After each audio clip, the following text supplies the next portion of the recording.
Alright, this is Conchem Unit 15 review. We're doing question number 9. So the first question is asking, or question A is asking, what is the solute? That means what is being dissolved.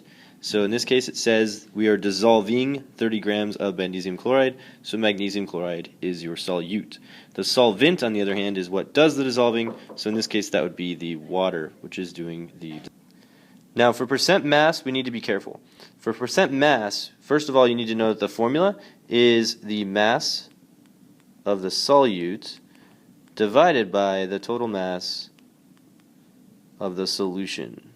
Total mass of solution. Then you take your answer and you multiply it times 100%. Okay? Now the reason why I said we need to be careful is because in this particular problem they're actually trying to trick us, because they say that the solution has a volume of 6,000 milliliters. Okay? So they're actually telling you kind of like this is what the solution is right now, and they're not telling us that that's the volume of the solvent. They're telling us that's the actual solution. So in this case we can probably say that 1 milliliter is equal to 1 milligram. Oops. And so in that case we could say that our total solution has a mass of 6,000 grams. Okay.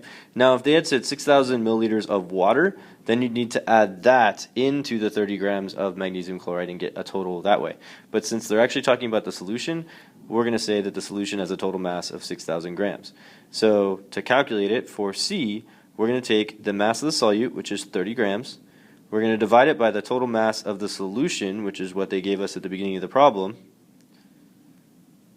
And we're going to make that 6,000 grams, multiply that times 100. Now I'm going to do a shortcut here. Because I'm multiplying times 100 and I'm divided by 6,000, I can get rid of some of these zeros. So now I have 30 divided by 60 rather, which is going to be 50%. Okay? So just to be clear, the tricky part was that they gave us the mass of the solution. If this had been water instead of solution, then you'd have to actually add together your 6,000 and your 30, and your total mass would have been 6,030. Okay? So then the final question says, what is the molarity? So because they're asking about molarity, we need to actually get to specific units, meaning that in order to solve for molarity, you have to take the moles and divide them by the liters. Okay, that is the formula for molarity. So we need moles. So they gave us 30 grams of magnesium chloride.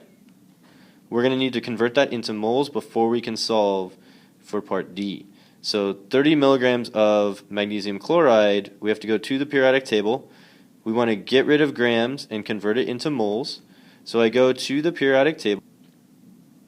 When I go to the periodic table, I find out that magnesium has a mass of 24.31, and then chlorine, there's 2 of them, and each of them has a mass of 35.45.